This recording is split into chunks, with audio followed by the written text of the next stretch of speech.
You better get busy living or get busy dying. That's goddamn right.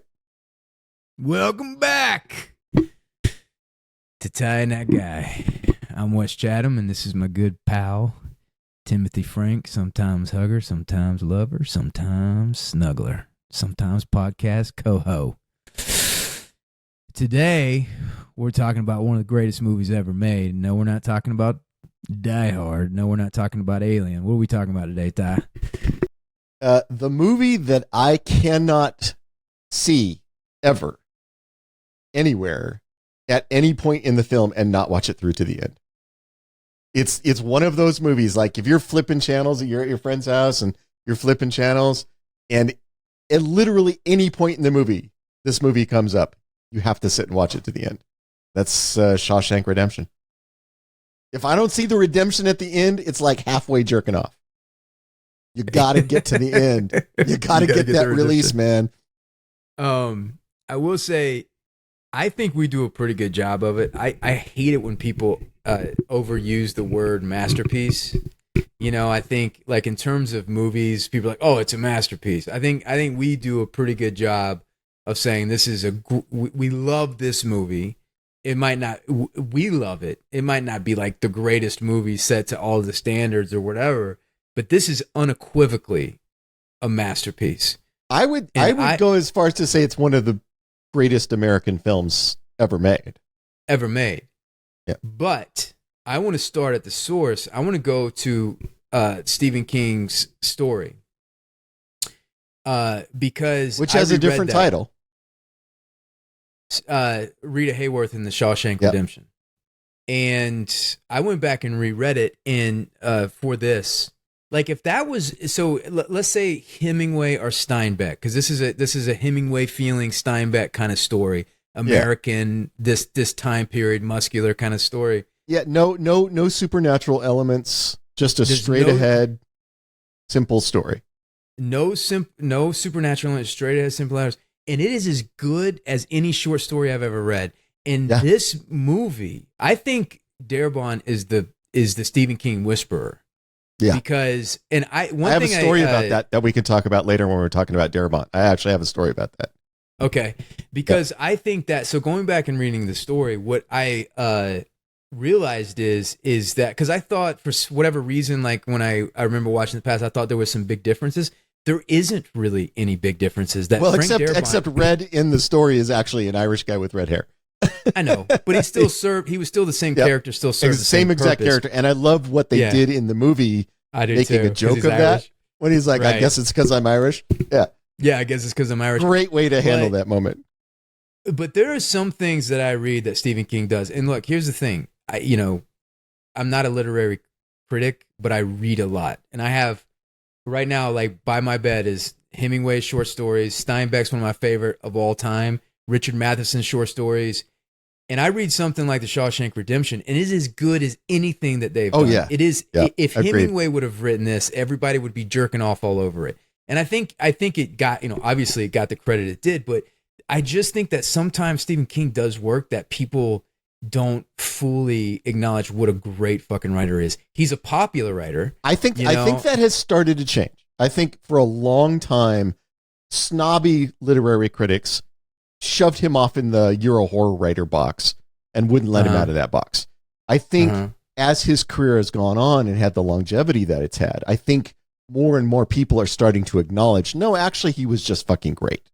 It still is great, but I'm just saying, like, I think there's less snobbery toward him now than there was early in his career. There is still some of that, but I think 100 years from now, the writer from our generation that people are going to remember is fucking Stephen King. And there are times where he's having fun and writing a story that he would have loved to read when he was a teenager. And like, there's it's simple and it's ghoulish and it's horror or whatever. And you see that. And then there's times where he flexes his fucking muscle with this story. And this is so every beat and every major turning point in the movie is in the story. It's all in the story, all the characterization. And it's such a powerful short story. And I think Darabont just understood it. He understands King. And he was able to do one of the best King adaptations ever and put this on screen. Maybe the best. Maybe I think the it best. has to be the best. Yeah. I don't know what could be better than this.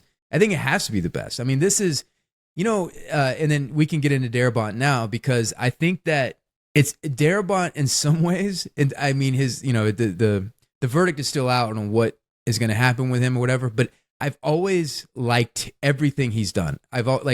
And in some ways, this feels like his Citizen Kane. So you think about Orson Welles, who created at that time one of the greatest films ever made, and it was a monster of a artistic movement and a leap forward, and also like the techniques he in film and then he makes this monster of a movie where people, it's always in the top 10, top 100 greatest movies I've ever made or whatever. And then he never lived up to what that was at that time. And so I don't know. No, he never made anything as good as Citizen Kane again. He never, and he still was a monster talent. You could still see him in some of the, like he would play parts, and there's just like, it's like there's just moments of brilliance as an actor, moments of brilliance as a writer, but he never put it all together again. It was almost like he was mad at his talent, or he was pissed off, and he's like withheld it. So then you see this movie, Shawshank Redemption. If I was pressed like a gun to my head, it's in my top 5 greatest movies ever made. I love this movie, and it works on every level for me, for everybody. I mean, I think everybody loves this movie. But why is he not like Christopher Nolan? Now I don't know about him. I was going to do more research, because I was like, you know what, Frank Darabont, he's somebody that I really like. He's the Stephen King whisperer, because how he got started is he did one of Stephen King's Dollar Babies. He did this short film, and then he did The Green Mile. Did The Green Mile. But even he created The Walking Dead, which was a massive hit. And the pilot of The Walking Dead is phenomenal. So then the network ran him out of town as quick as they could. Why? I don't know. Why? I don't know. I don't know why. It was money. I was doing research on it, and it reduced the cost of the series by 20% by basically how they ran them out. That doesn't make any sense to me, because the reason, well, I mean, look, I guess they could say, look, if I think that the show ran off the momentum of that first season. Yeah. The show, like, it basically was so interesting and compelling in the first season that the derivative after that came after that first season, people were like, well, maybe the hope of it being that good again, and it just kind of, the momentum ran for like 8 seasons. I watched the show for the first couple of seasons, but it became very clear to me that every season was just retelling the same story over and over again with slightly different settings. Right. So once it became clear to me that, they're just repeating themselves over and over and over again, they don't have any new ideas, that's when I stopped watching the show. And you're right. The only reason I even went the couple of seasons I did is because that first season is so great. And do you know anything about him? Like, I don't know. I should have. He usually, like, as a director like him, I have heard from people that he can be difficult to work with. But what director doesn't have that reputation? I mean, like, pretty much every director, you talk to somebody, they'll go, well, sometimes he's difficult to work with. So I don't know. I don't know how much of that is true. You can't be that fucking good, and not, because here's the thing. If you're painting the Mona Lisa as a director, everybody in every department has to be painting a Mona Lisa. They got to be bringing that level of work. And sometimes you're going to have to push people to get to that level. Right. And then once people, like, somebody gets established like Christopher Nolan or Denis Villeneuve, it's all the people that want to paint Mona Lisas that are attracted to them. So that's why they're so harmonious, because everybody there is wanting to paint a Mona Lisa, and it just so happens that he's there and they're able to do that. So it's such a satisfying thing to be able to do that. Yeah, and I back on topic, I do think Shawshank Redemption is his Mona Lisa. I think it's his masterpiece. I think it's the best thing he has ever done. And I think, 100 years from now, among the classics, I think Shawshank Redemption will be like a Citizen Kane, where 100 years from now, people are going back and watching it and going, wow, this was a foundational classic of film. I think it'll have that kind of staying power. I think if I said, hey, Ty, I just wrote this short story, and it was Rita Hayworth in the Shawshank Redemption, you would be like, motherfucker, this is what you're the new Hemingway. Like, this is the greatest fucking thing. No, you know, I would be like, Wes, who wrote this for you? Come on. Come on, fess up. But the point is like, if you dive into Steve, like, you know, look, here's the thing is everybody has known this story. Everybody talks about, you know, but they don't talk about how great it is. You know, they talk about like it came from it. And I think the popular story is like, oh, the movie's so much different than the story, or like they did this, whatever. It's not. It's all the same beats, all the same twists, all the same escape, everything. It's not different. The thematically and emotionally and characterization is different. I mean, you know, Andy Dufresne is short and Red is white. But other than that, you know, it's not the same thing. But yeah, this movie, man, it's you're right. You can jump in at any point and you're instantly pulled in and compelled and pulled in through each scene. So you're like, all right, I'll just watch this one scene. Yeah, no, I cannot watch one scene of it. I can't. If I watch one scene, I'm going to watch the whole movie. And for me, it's even just hearing the music, because it has such a great musical score. It's a beautiful, haunting musical score. If I'm in another room and I hear that music start playing in a different room, so I know somebody's got Shawshank Redemption going in there, I'm just going in. Like if I'm at a party and there's a bunch of people and there's like a TV on in a different room and that music comes on, well, the party's over for me. I'm going in that room, I'm sitting my ass in a chair, and I'm watching the whole fucking movie. But I see this movie as hope versus hopelessness. I see Andy Dufresne representing the human spirit, the strength of the human spirit. And I see Brooks as on the hopeless side. And then I see Red in the middle. And he's headed in Brooks' direction. And I think that's kind of how the movie sets up. And it's really compelling to me because Andy Dufresne, when you come to learn who he is as a character in the story, you get glimpses of that in the beginning, because he talks about how his flaw was he's extremely cold and emotionless, and he didn't know how to love his wife. And he's in the car, and you know, and you see him loading up the gun. He's drinking. His wife's banging this other dude. Yeah. They end up murdered. Then he's in a trial, and that cold and calculatedness, which who he is, got translated to the judge. I don't know if it was in the book or in the movie. In the movie, the judge says, "You seem to me to be a very cold man and a heartless man." The judge interprets it as heartless. That like you committed these murders and you don't even care. Like there's no remorse in you. So the judge throws the book at him. Yeah. The lawyer was like, "Don't you think it's convenient that you threw your gun in the river?" And he's like, "Well, considering I'm innocent, I think it's decidedly inconvenient." Inconvenient, yeah. But so the thing is that the sort of fractal nature of Shawshank Redemption is one long, beautiful story, but it's also a ton of little stories that are telling that same story over and over again. And that's what I mean by fractal. It's like, it's a big thing made of a lot of little things that also resemble the big thing. And part of what makes the movie so incredibly rewatchable is it's so many different little stories. You got the story of, obviously you got the big story of Andy and his journey through prison and all of that. But you got the little stories of like, Brooks Hadlin and Red and the guy who just wants to hear some Hank Williams and the dirty stuff that's going on with the warden and Mark Ralston's character. They all have their little story. I mean, there's the scary guard, and then Andy coming to him with the idea of how he could save the money from his inheritance, which kicks off another little story of Andy being the tax preparer for all the guards, and which kicks off another story of now Andy's protected, and now the warden has him doing stuff. And so it's all these it's almost the little tiny stories inside of this big story. And each of those stories has a satisfying moment in it. Yeah. So there's these constant little satisfactions as you're moving through the movie. Boggs, who has played Mark Ralston, is the head of the sisters, the sort of the rapist in the prison. And then you've got Clancy Brown, who's playing the scary guard.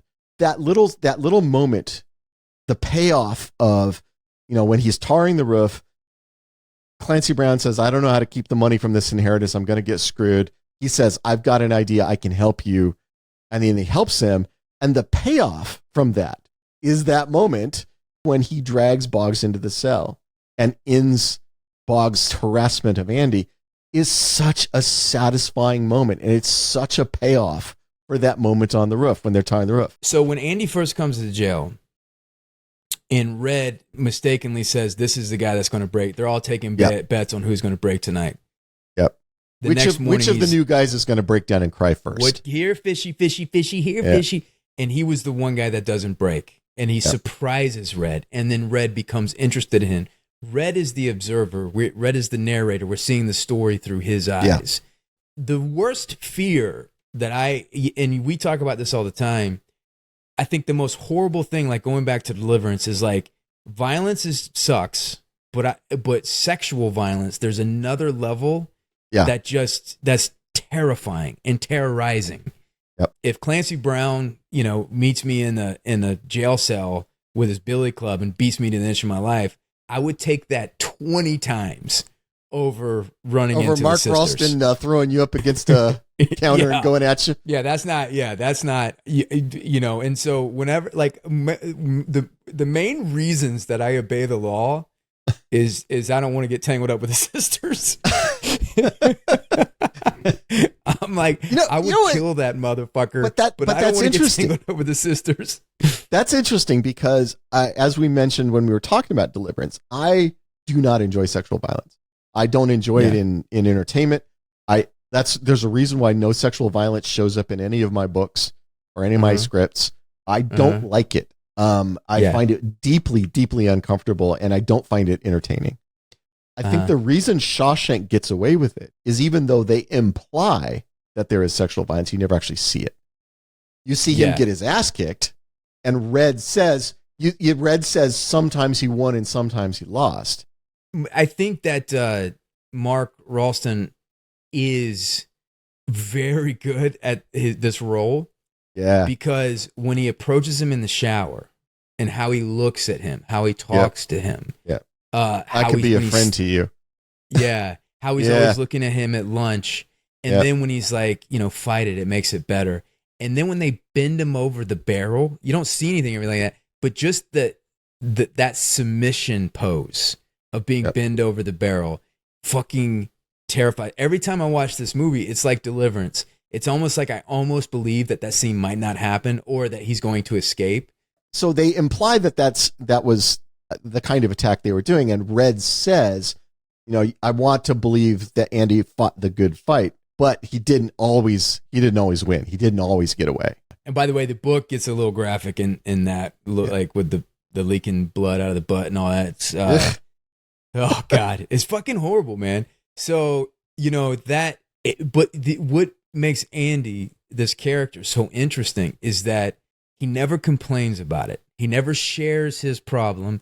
He just shows up every now and then with a busted lip, a busted mouth, a black eye, and it doesn't change his stroll in the prison yard. The book and the movie make it, they say the way he walks, they constantly talk about, which goes into the theme of inner salvation, right? Where like what Mozart represents, there is a part in you here that they can't touch. And so Andy is a free man in here.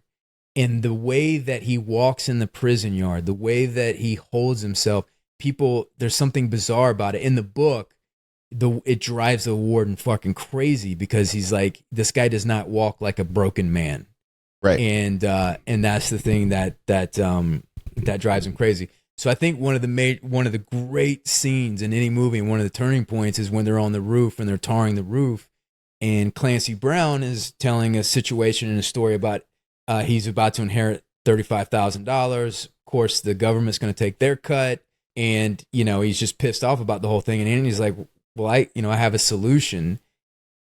In the book, it goes into because in the movie, it's like Clancy grabs him. He's like, all right, he's about to have a mistake. He's going to have an accident. He's like about to kill him. You better talk fast. You better make sense. And he said, do you trust your wife? And by the way, what a great way to like for the suspense of that scene to approach him and say, "Do you trust your wife?" Yeah, because that is such a dangerous like that is a terrible opening line. right. Yeah. And he was like, "Motherfucker, I will kill you." Yeah. And then he was going to throw him off that roof for sure. He was this close. No, we do not. Nobody believes in that moment that guy would not have killed that guy in a fucking hair's breadth. Yep. And he has him hold over the thing. Well, in the book, it talks about that Andy, through his knowledge and through his words, because it's, Andy gives a speech in the book where these people are criminals, but I worked with these same type of criminals, but they were smart. So these guys, like, savages exist on all different socioeconomic levels, but once you get to the higher ones, they're still savages and they're fucking, barbarians, but they're smart. Right. They're smart enough to not get caught in anything like this. They're still going to steal from you. They just don't use a gun. They just don't use a gun, and they do it in a way where they can cover it up with the law. Yep. So he's holding him over the thing, and in the book, which I like the way to describe is Andy shifts the power dynamic. He bends him to the will. Red describes it as like, it's almost like if they were Indian wrestling, and Clancy Brown was like pulling him over the thing, and then Andy fucking pulled him over and pulled him to the ground, right? That's how they describe it in the book. And that scene does such a great job because he's holding him over the roof and he's like, with his knowledge and with his expertise. And, one thing they talk about in the book is like Andy's understanding of money and the power of money is the power that he brings into this prison. And so that dynamic is that power shift between the guard and him. And it ends up where they're all drinking beer on the roof.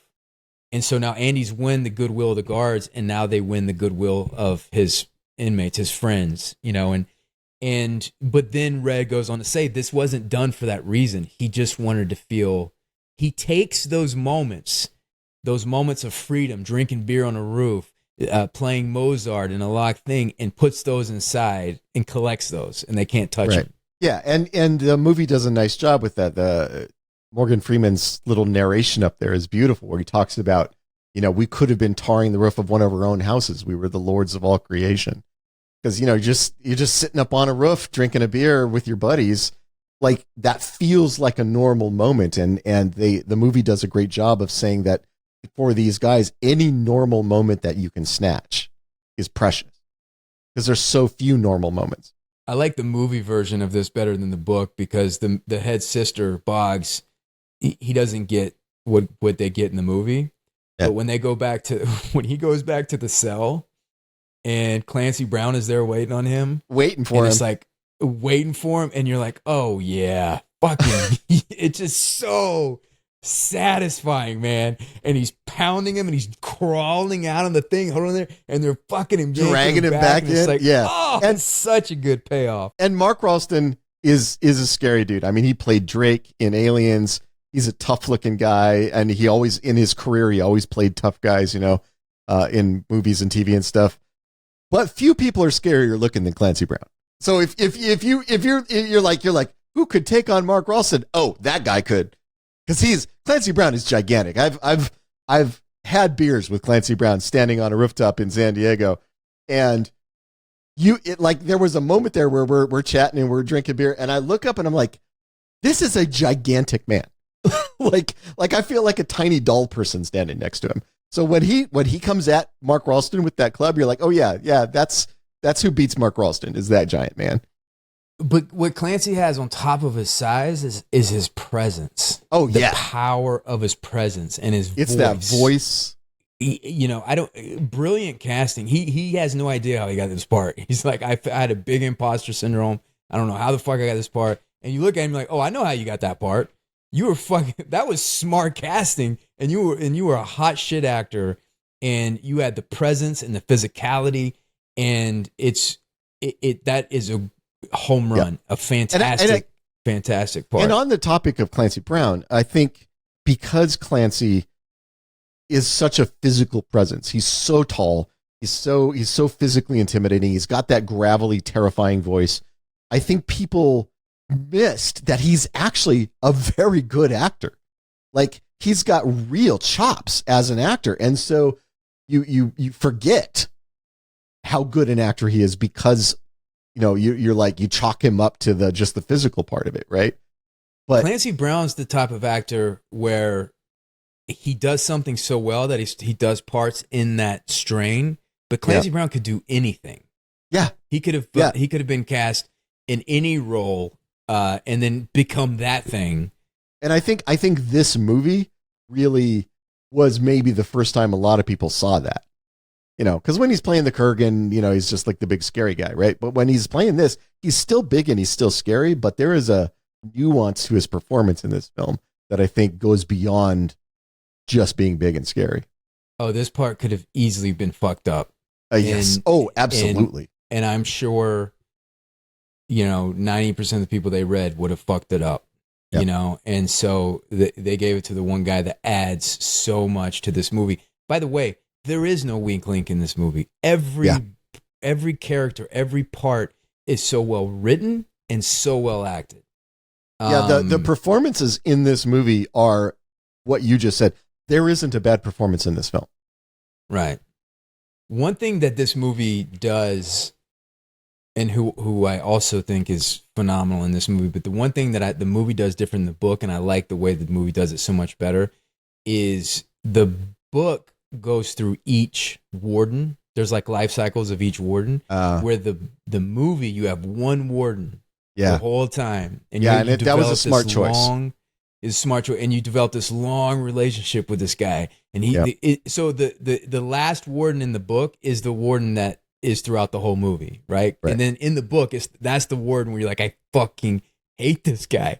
And how great was that actor? I'm drawing a blank on his name right now, but the guy who played the warden does a phenomenal job. And that guy has been in a million things. You look at his IMDb page; it's like 100 pages long, and there's a reason why. He's fucking great. Yeah.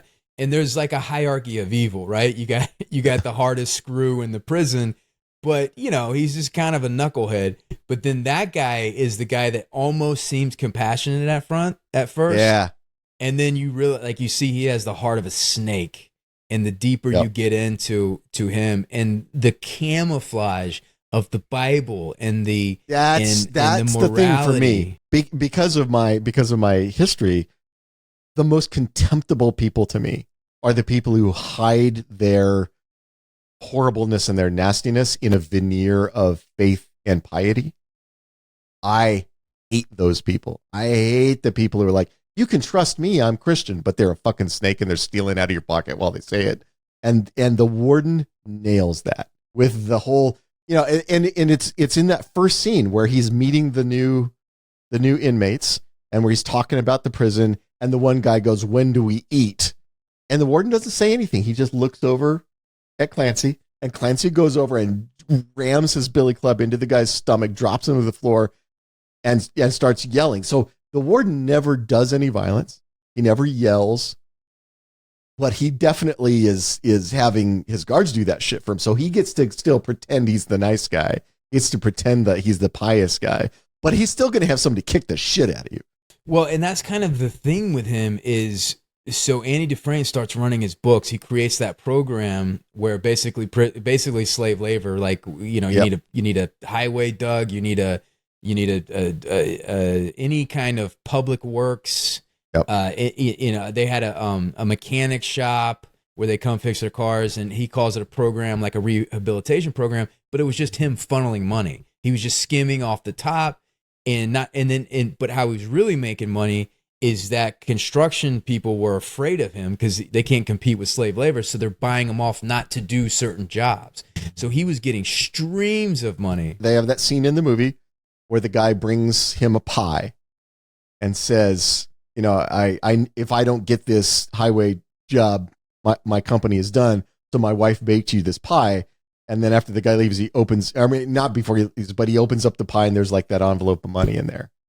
And so he's like, I wouldn't worry about, Yeah, my boys are occupied elsewhere. Yeah. Yeah. So it's that moment of you can underbid everybody because you basically have slaves. Yeah. And so the only way for anyone else to get any work is to kick back, to pay you. So the power dynamic between the two fascinate me, between Andy Dufresne and the Warden. And the Warden clearly thinks he's better than these people. And the Warden always he's having Andy launder his money, but he's always arm's length away from it, as if it doesn't exist. Kind of like when he looks at Clancy Brown to go do the violence for him. Yep. So anytime Andy wants to talk about it, he's like, don't talk to me about money, like as if he's not. So it's almost like he's like keeping a secret from himself. Yep. Because we're not going to acknowledge that I am a criminal just like you, is basically. Yeah. There's a scene in the movie where he says, if you ever, I'll pull you out of that one bed Hilton and cast you down the catamites. The sodomites. The sodomites. That's right. Yeah. The sodomites. Yeah. You'll do the hardest time there is. And it is, and then he like throws him in the hole for 2 months. Like, oh I mean, it's God. just brutal. And it's because Andy dared to bring up their crooked schemes. But what fascinates me, I think, about and so the book kind of goes into it a little bit more, but the movie does it visually. You can see it visually, is that there is a moment where Andy wins all of their goodwill of what he's doing for them. But then they constantly are checking themselves and being like, you're still a goddamn prisoner and we're still better than you. So there's constantly like, we're still better than you. You know that, right? And the Warden can't really handle that Andy's smarter than he is. That's why when he uses the word obtuse, because the Warden's whole identity and existence is that he is higher than, he is the king and he is the lord of this castle, and he can be magnanimous, he can be merciful if he's in the power position and you were in the, and then he's like, here, like he gave him a pie, you know, and he feels merciful. Here's the pie, and he expects you to be grateful. Yes, and you be fucking grateful. Well, when he leaves. The way I always describe that is, you can be the favorite slave, but you're still a slave. Exactly. You're still and he'll treat you like the favorite slave. Like he'll give you a pie and he'll talk nice to you and all that stuff. But at no point are you allowed to assume you are equals. At no point are you allowed to speak down to him, or you have to take everything he gives with gratitude, and you're not allowed to ask it for anything for yourself. And Andy there's moments of like Andy having goodwill, and then there's moments like, but you're still fucking lower than me. Yes. And then there's moments where Andy's like, I'm so much better than you guys, at you and everything he does. Like the Mozart moment where he's just in a mood and he's like, fuck you guys. He locks the door. Because sometimes when you watch that, it's a bit jarring.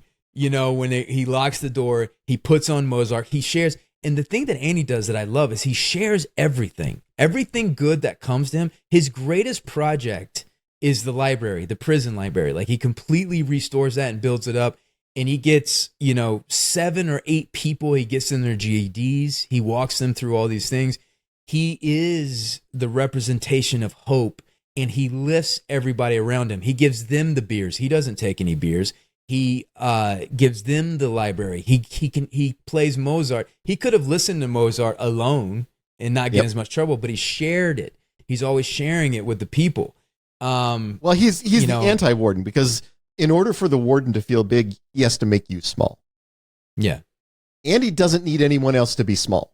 He doesn't need to put other, and once he gets in with that crowd, he gets his little clique inside the prison, he never talks down to them. He never treats them like they're less than him, even though they're criminals and he's not, right? My favorite, I laugh the hardest when they're trying to go through the books and they do the Count of Monte Cristo, and he's like, Alexander dumbass.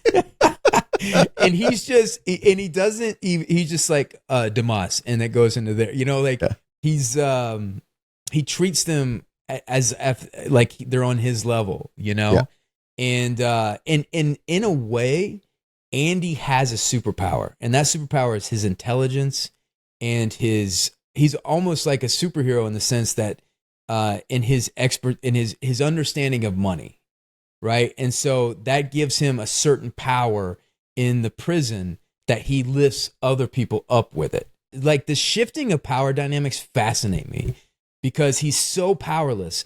You know, the warden has him under his fucking thumb and they can't do anything about it. The first night, the fat guy gets beat to death, you know, and they're like, you know, that poor bastard didn't make it through the night, and then he's dead and there's no repercussions. And so there's just a sense of hopelessness and powerlessness.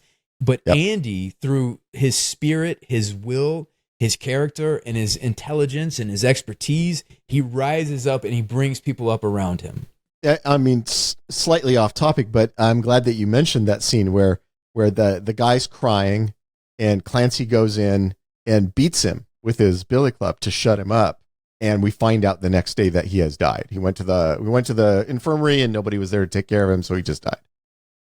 That scene is so important for the rest of the movie because that scene establishes, one, that Clancy will kill you, and two, that he'll get away with it. There will be no repercussions for him. Right. So when he drags Andy over to the edge of the roof and threatens to throw him off, we believe for a fact he would absolutely throw him off the roof and he would absolutely get away with it. Because we've seen him do it. We've seen him kill somebody and get away with it. That's a good point, because in a lot of movies, when you're watching the movie and somebody is the protagonist in the movie and it's clear that he's the protagonist, you think they're not going to die. They're not going to be. But him and Red, the whole movie, the first time I saw it, it's like they could get killed or fucked in the ass or whatever in every turn of the thing. Well, because Red is the narrator and Andy is not, it makes Andy feel not safe. Because you assume the narrator is safe, right? And when you watch a movie, if there's a voiceover narration, you assume that person is safe because they're the one narrating the story. And some movies have played with that convention, like All Quiet on the Western Front played with that convention, killing off the narrator. But it does make him feel less safe, and having the Clancy Brown character be so threatening and so dangerous and so untouchable. That's the thing is, you know, we've talked in the past about how, like, you know, there was time periods where if you were a sheriff in a southern county, you could do fucking anything. You were like the king of that county, right? Right. They definitely portray the head guard. The head guard is the king of the prison, right? Yeah. Well, the warden's the king. The head guard's like the captain. And if he throws you off a roof, nobody's going to say nothing. No, like he's just going to get away with it. And it's so casual. I mean, because you're talking about, I mean, this starts in like the 40s, right? Yep. So in the 40s, you could probably get a good chance of getting out of it anyway. But right. But if the power structure around you, so these guys are, you know, I think one of my worst fears is complete powerlessness, right? Yeah. And that's what prison is. All your rights, all your dignity, everything is stripped from you and taken away from you. And the warden and the guards have so much power over you. And if somebody wants to take your ass, they can go take your ass, you know? And so it's like that whole powerlessness feeling is so horrible, you know, and a feeling. And I think Brooks represents the path that Red is on. So Brooks Hadlin is the character, the older character, who Red describes as having been institutionalized. I think one of the themes of Shawshank Redemption is the ways in which prison can break you, and the way that you are broken is you become institutionalized, where you cannot survive outside of that prison system. And Brooks has been broken by that. And I think Shawshank captures the horror of both sides of prison. Whereas a lot of movies, the horror is within the prison. But what Red says is you basically get thrown into this hell, and over 20, 30, 40 years, that hell becomes the thing that you know and that you trust, and you're institutionalized by that, and you can't exist outside of it. And then the next horrific thing that happens to you is getting released and going out into the world. So you're basically experiencing two horror situations. Yeah, I mean, I think Red's speech is that they throw you in and you're surrounded by walls, then you get used to the walls, and then you come to need the walls. Imagine being 40 years in this thing where all your malleable years, you were thrown into this prison. And the way that Red talks about it is that Brooks is an important man in prison. He's worked his way up. He's a librarian. He's educated. He can, you know, he's a guy that he couldn't even get a library card on the outside. And so that dynamic of him being thrust, he's willing to kill his friend because he's so scared of the outside. Yeah. And he doesn't know how to function. And the only inflection points between Andy and Red in the movie is when the subject of hope comes up. And you can tell that's what Red is really afraid of. Red is really afraid of becoming Brooks, but then he's also desperately afraid of being hopeful. Right. Because one of the first things we see in the movie is Red has been in prison for 20 years at that point, and the first thing we see is his parole being rejected. So, and we see him go into that parole meeting with hope. He's talking about how he's a changed man, and like he's done all this stuff, and like you can see he's very hopeful that maybe he will be granted parole after the 20 years that he's already served. And then you see him get stamped rejected. And then the second time he goes in, after when it's been 30 years, we see him go in, and he's less hopeful. He's still doing the spiel, but he's kind of sad about it. And it gets rejected again. So we see in those brief little snippets, we see the hope being beat out of him. We see the hope being snatched out of him in those moments. And we see why he's so angry about the idea of hope. Because he's like, I had hope, and they just keep fucking taking it from me. But what's so brilliant about that story mechanism is you have the 3 stages. It's the 3 stages. The third stage, when he comes in, he's done. He has no hope. Yep. And he's like, what do you want to know? Do I regret it? Of course I fucking regret it. I'd go to that kid and talk to him and everything like that. But I don't rehabilitate it. I don't know what that word means. I don't know what you want me to say. I don't know. There's a politician's word. And here's the thing. Yes, I regret it, but I don't care. So stamp your papers so I stop wasting my time. And then they let him go. Well, it's like, the way I describe it is, he starts out with hope. By the third time, he's lost all of his hope, but what he has in place of it is regret. I think at that point, he sees he's never getting, in his mind, he's never getting out of prison. He's going to spend the rest of his life in prison. He's going to die in there. And he regrets the past that put him on that path. And what he expresses to the parole board at that point is, he absolutely regrets his past. He absolutely regrets what he did.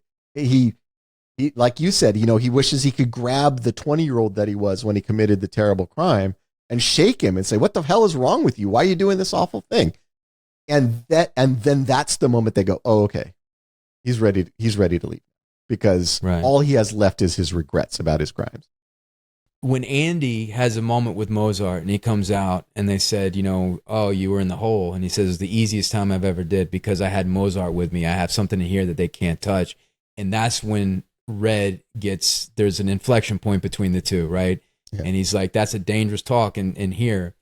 And he ends up giving Red a harmonica because Red says they used to play the harmonica. And that harmonica was like, don't let go of that. This is your Mozart. This is your thing. Salvation is within. Here's your harmonica. Here's your hope. And then it has Red sitting on the bed at night, staring at that harmonica. Which road is he going to take? Is he going Brooks or is he going Andy? And Andy knows that, and Andy is concerned about him. And when Tommy shows up at prison, the young hotshot Tommy, he's like, come on, old boys over there. They immediately like him. This guy's a firecracker. He's got the this dude stuff with going. the Elvis haircut. And the dude with the Elvis haircut. And Andy takes him under his wing and helps him get his, GED, and goes through all this thing. And you see it like a lot of, they do such a great job. Like if you're an actor and you're playing these roles, and you would find, so like when the kid, when he's taking the test, you see when they feel ashamed or when they feel scared, they get fucking mad, right? They're like, everybody's so quick to fly off the handle as soon as you hit a sensitive thing. So when he took the test, he feels like he failed. He feels like he let Andy down, and he feels like he's stupid. And he's ashamed of being stupid. They think he's stupid and everything. So he's like, fucking goddamn it, and this fucking thing. And, just like a young guy does whenever you're afraid, right? Whenever you're scared. And he takes the thing and throws it in the trash. And he's like, you know what this is worth? This was 2 points. Fuck you. Fuck everybody. And he fucking goes out of the thing. So Andy takes it out and grades the paper, and he passed, So this kid, really, Andy lifts this kid up in a lot of ways, Well, this is a segue to the thing that I want to talk about with this movie, because we're running out of time here. But the big thing I want to talk about with this movie is the reveal at the end. And I'm not going to jump to the end, but I'm just saying part of why the reveal at the end is so satisfying is because we discover, and we got all the hints all along. We get the hints that this is happening. Andy has been living two lives.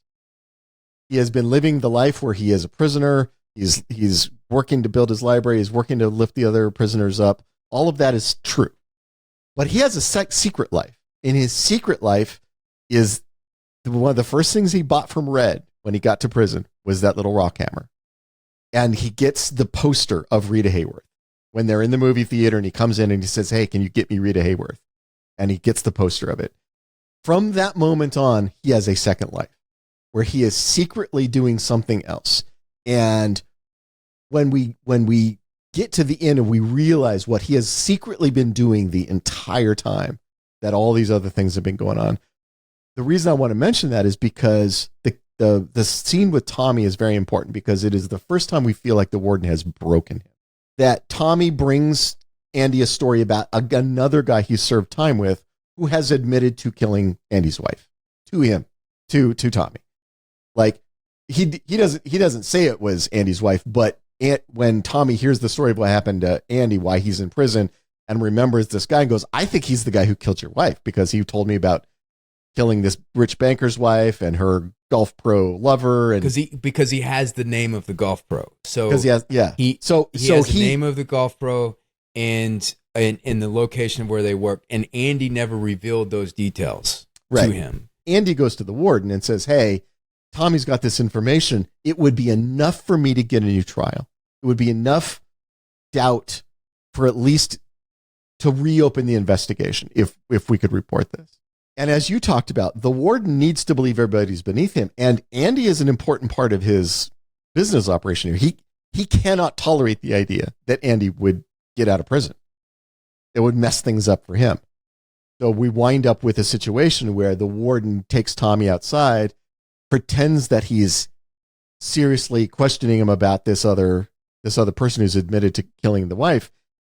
And when he says, "Would you be willing to testify that in court?" and Tommy says, "Yes, absolutely," the warden taps him on the shoulder, walks away, and Tommy is shot dead. We see Clancy up in a tower with the rifle. And that moment leads to the big turning point of the movie, because up until now, nothing has broken Andy. Not being attacked by the sisters, not being kept in prison for 20 years, all of these things that would break a normal person, none of them have broken Andy. He's kept himself through the whole thing. And this is the moment that we think the warden has finally broken him. Because you get the speech about how he's going to throw Andy down with the sodomites. You get the speech about how he's going to burn the library down. The whole thing. And then you see Andy back working for the warden again, doing the books again. And he's shuffling now.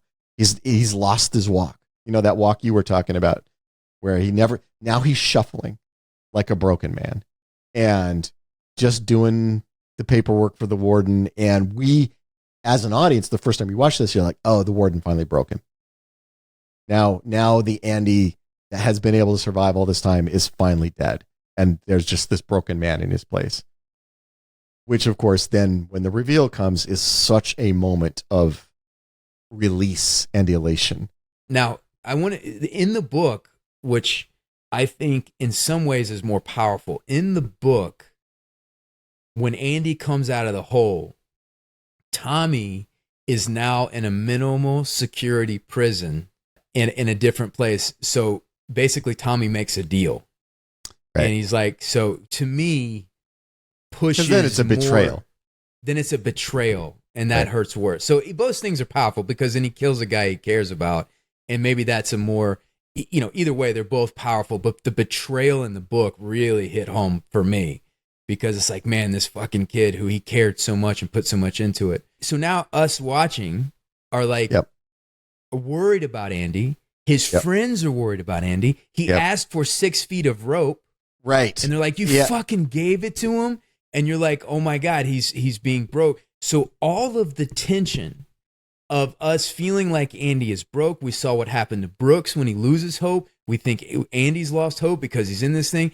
All of the compelling tension, all of the characters, all those stories, those side stories that you talked about, they all serve this one moment when he's walking to him. It's the end of the night. He's hanging his head, very deferential to the warden. He puts the books in the thing. He goes, now shine my shoes. I want him to be, yes, sir, yes, sir, yes, sir. Takes the keys.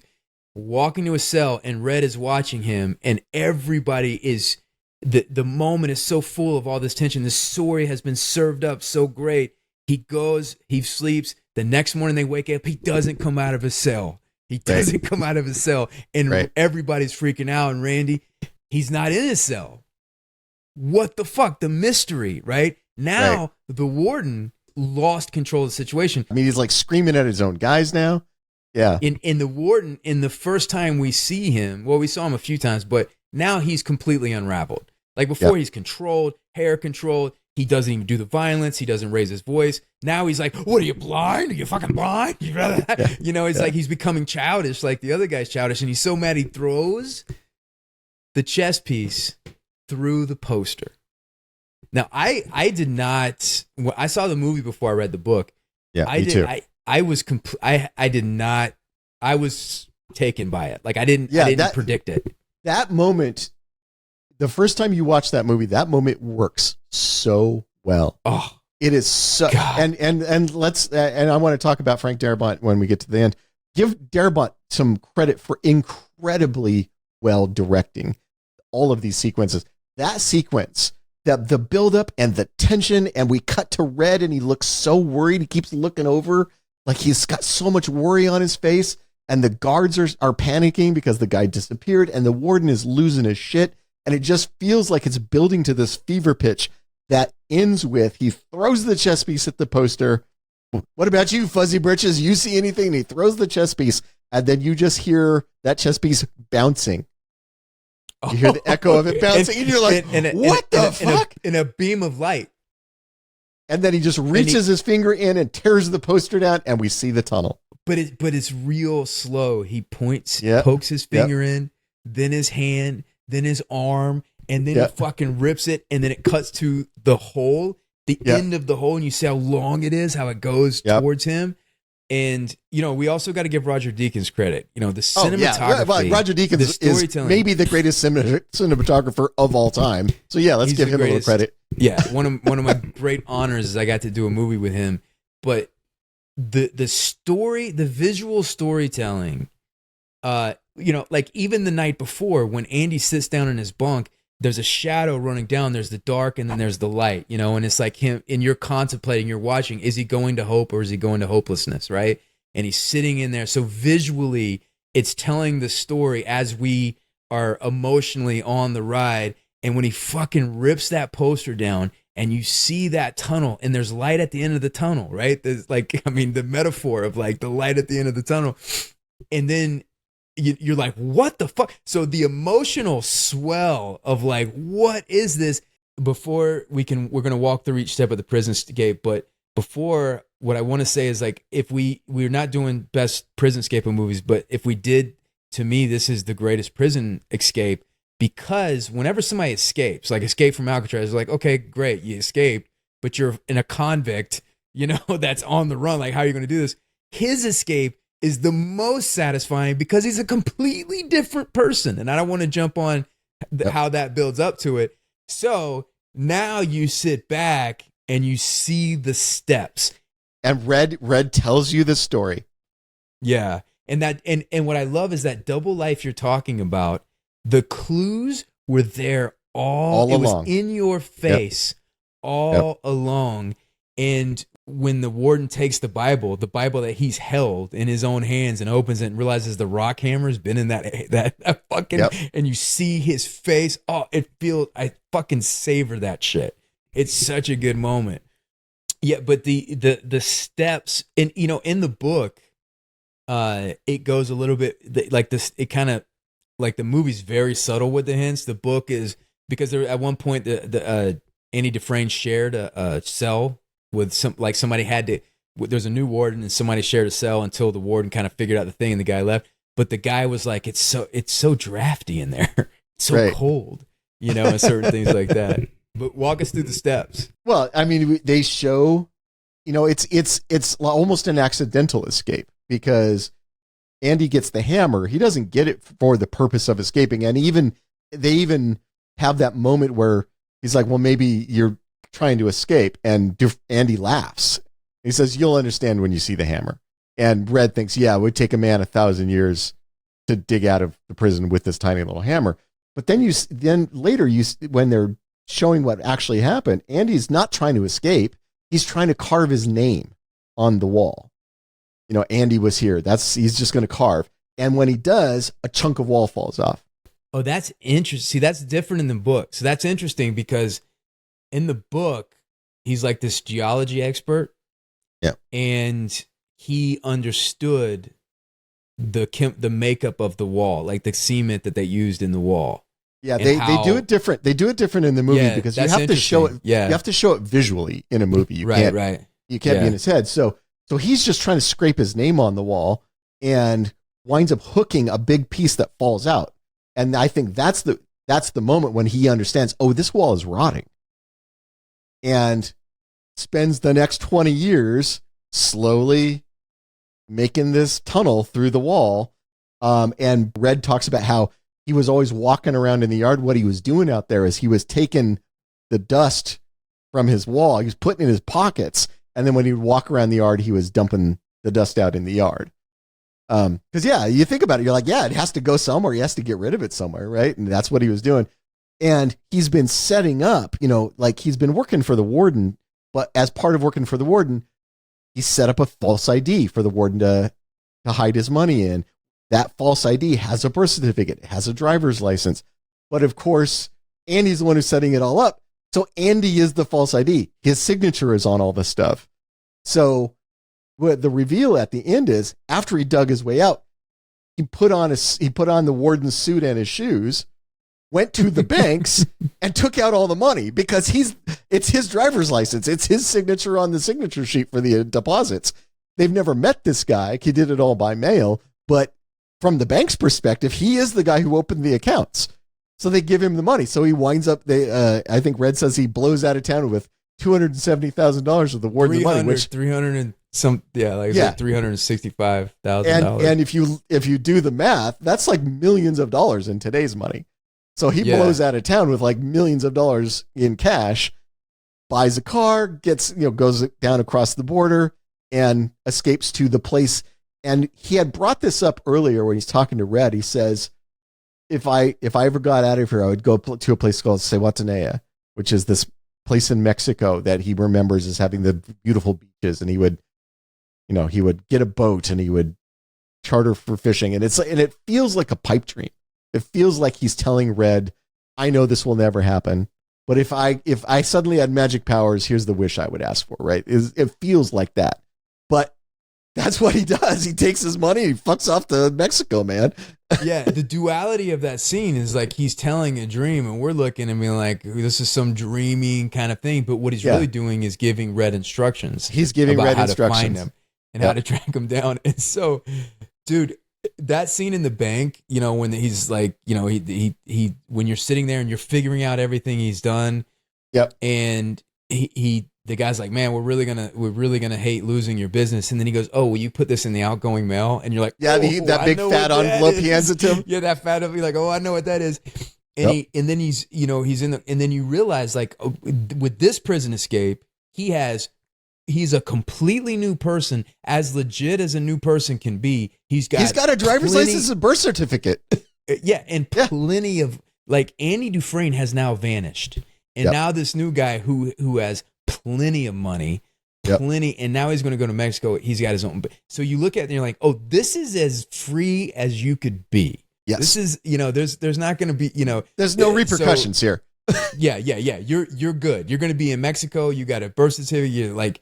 You're good to go. And so that the contrast of the opening image of him being in, or the images of him being in prison, and it was so dreary and down, to then him, and it's so bright, and he's by the Pacific Blue Ocean. He's driving in a convertible, And the thing, like that contrast is so satisfying. It feels so good. And the most satisfying part is when the fucking cops show up.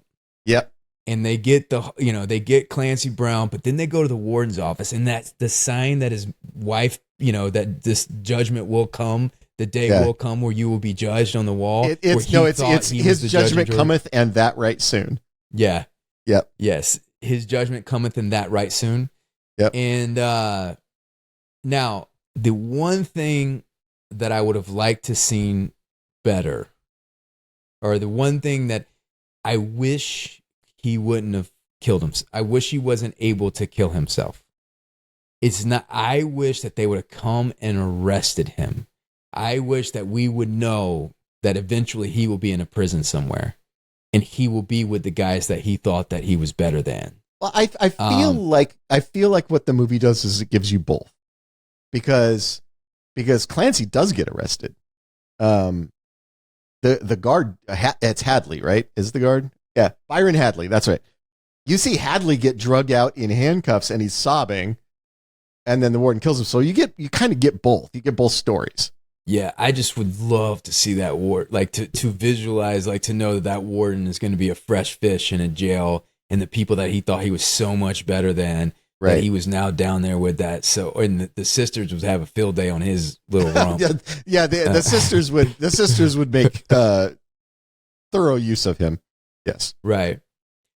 So now Red is released, and he's got two roads ahead of him, right? He's got the road of Brooks, or he's got the road of like the Hope, if he's going to. And Andy gave him a map for Hope, because Andy said, if you ever get out of here, there's this specific tree in this specific field in this specific crossroads.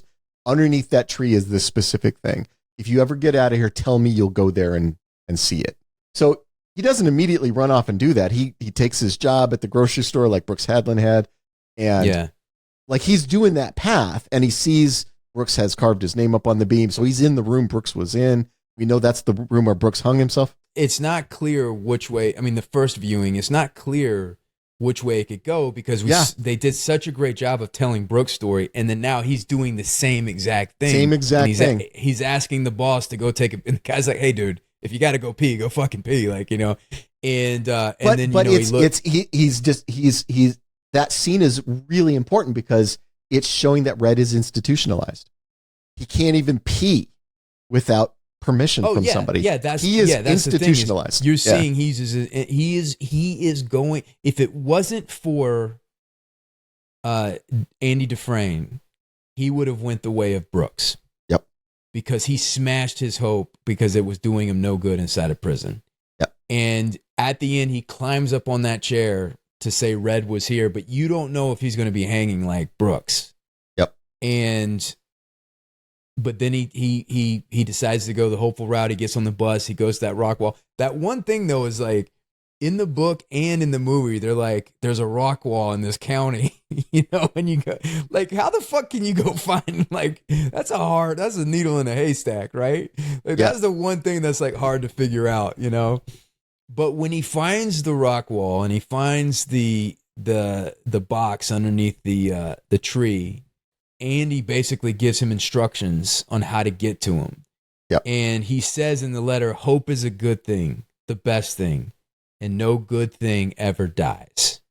So hope is what keeps you alive. It's like the Viktor Frankl book, right? When they're in these Nazi camps, these concentration camps, Viktor Frankl learned that the hope inside is what kept people alive. Yeah. And so when he explains to them, and then when Red is headed that way on the bus, and he's like, I hope I find my friend. I hope the Pacific is as blue as it is in my dreams. I hope. It ends with I hope. Yep. And so it's him being one to that side. And when he sees Andy Dufresne on that boat, there's a perfect character arc with Andy Dufresne, because he jumps off the boat, he embraces his friend in a deep, loving hug, and you think that all of that suffering and everything that Andy went through, he became the person that he wanted to be. He's a better person for having have done it, because in the beginning he was cold and he couldn't express the love, and he couldn't express the thing that his wife, because he says, I killed my wife. I didn't pull the trigger, but I pushed her away because I didn't know how to love her. And it's it's a beautiful ending. And as beautiful as that shot is, and as much as I get misty when I watch it, I actually do agree with Darabont that his original ending is more powerful. And that is the original ending was the end of the movie is when Red says, "I hope." Yeah, that's the end of the book. That's the end of the movie. But apparently test audiences hated that they never got to see Andy and Red together again. They went and reshot that thing to stick on the ending. And as much as I love the shot, I actually agree with Darabont that the power of having the movie end with Red saying that he has his hope back, that Andy gave him his hope back, is more powerful. It's not as sentimental, but it's more powerful, I think. I just saw the interview with Franck Darabont discussing this moment. And because if I think of it from a story point of view, you're right. Like the book, like this as it ends with saying, "I hope," that's the point, right? Yep. That's the hope. That's right? the point. But Darabont said that the studio gave, he says, I usually, whenever you get studio notes, you're like, oh, fuck, here we go. But the studio note was basically, we want to see them together. We want to see the end or whatever. And they go, look, here's the thing. You got final cut. You can do what you want to do. Why don't you shoot it? And, we'll foot the bill and then we'll see what looks better. And he said that he was in the editing room. They shot that scene and he watched it. And based kind of on what I just said just then, he said that me and the editor both got, were moved to tears because you also see the end of Andy's story. Right. Where he's a changed man from where he was in the beginning. And all this suffering that he went through has then made him a better person, or at least the fatal flaw that exists within him has now been healed. All it took was 20 years in prison and repeated sexual assault. And now he's a better man. That's the thing is like, it's different to me. I look at it and I'm like, yeah, he's a better man, but I think I would rather just keep being an asshole than go through fucking. Is there another way to be a better man? Could I try that? Is there an easier way? How about I just watch the movie Shawshank Redemption and become a better man? By the way, I want to end this with just saying how fucking great that short story, or I think it would be that novella is. Yeah, it's a novella. Yeah, that the greatest movie was ever made off of, and the reason that it was great is because it was a loyal adaptation of this phenomenal story. Yep. And when you read something like this, like I just think that Stephen King, even though he's one of the most popular writers of all time, he just doesn't get the literary respect that he deserves because there's a lot of supernatural shit. But who can fucking touch this story? You know, who can touch this story? I mean, this is a Steinbeck level type of story, Yep. And give Franck Darabont credit for doing an amazing job directing it. And the cast is one of the best. And that's one of the best like, ensemble casts ever. Franck Darabont, you have two geniuses because this story could have been fucked 7 ways till Tuesday. You know what I'm saying? Like they could have fucked this so hard. And Franck Darabont really got the spirit and the themes and the characterizations, and he did such a great job. And the choices that he made, with like Morgan Freeman. What's our top 5 for today? Our top 5 is Best Clancy Brown. Best Clancy Brown. Oh, well, that's a long list, man. It's a long list. That's and a long list. We are including the entire body because, if you did Best Mark Hamill, it's a lot of voice acting that's got to be there. And I love me some Mr. Krabs. If you go read Clancy's IMDb list, it is 1,000 pages long. Clancy has been in literally everything ever made. Now, for me, I mean, obviously, we just spent an hour and a half talking about Shawshank Redemption. Definitely has got to be up toward the top. I think it's not only is it a brilliant, beautiful movie, but he's great in it. He perfectly plays that part. Nothing's going to beat Shawshank. Yeah. I was I don't think it should be on this list as the top 5, but I did love him in Carnival. That's the title of your sex tape.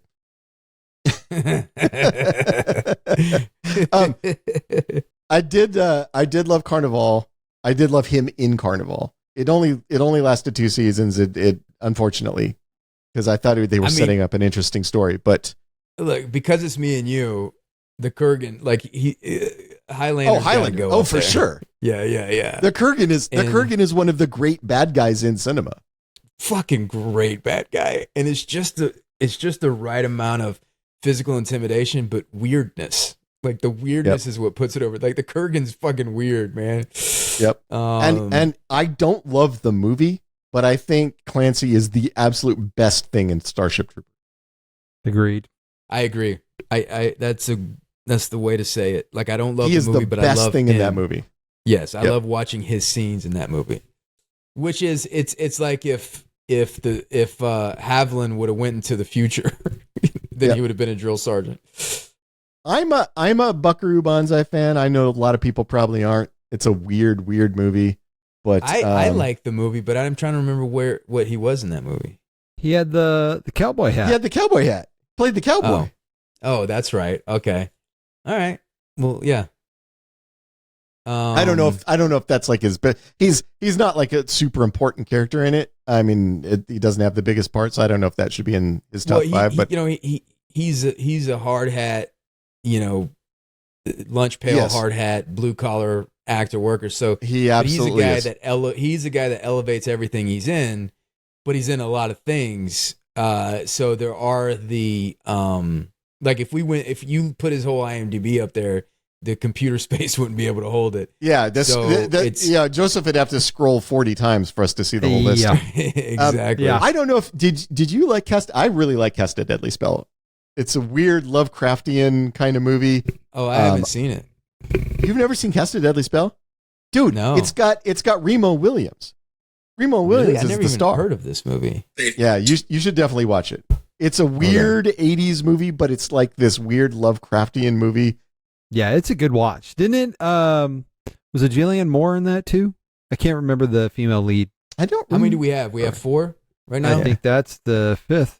Okay, we're good. All right. Well, let's see what the patrons had. So they actually had a 3-way tie. We love 3-way. Dude, this is the most we've ever had. Like they've got pretty much all of them. Yeah, they're pretty damn good on this one. Yeah, pretty good for them. Yeah. They see us. They say, well, they know we're going to go with Highlander and Shawshank. I mean, they know. Come on. Yeah. 7 of our best friends. We do all this work for the 7 of you. We used to have 8. What happened? Did somebody die? Did we have 8? Yeah, we had 8 for a while. We should have like an ongoing like ticker at like live as we're doing it. So, I'm sure like my intros we probably start off with like 10 or 12, and then my intros we lose a good 2 or 3. Yeah. And then as we go, like and so then we can at the end we can go for like an hour and a half, and by the end there's like one guy left and he's asleep. I can look at the YouTube analytics and see right when you say welcome back, if it just it does that. I can tell you. I can let you know. All right. Yeah, we need to do a scientific study on this. Yeah. All right, man. Look, I want to end with Andy Dufresne's last words. Hope is a good thing, the best thing, and no good thing ever dies. Thank you guys for hanging out. Please like and subscribe. Actually, I don't give a fuck if you like or subscribe. Just hang out with us if you want to hang out with us. Fuck your like of subscribing. Say goodbye, Ty. I could be a friend to you, Wes.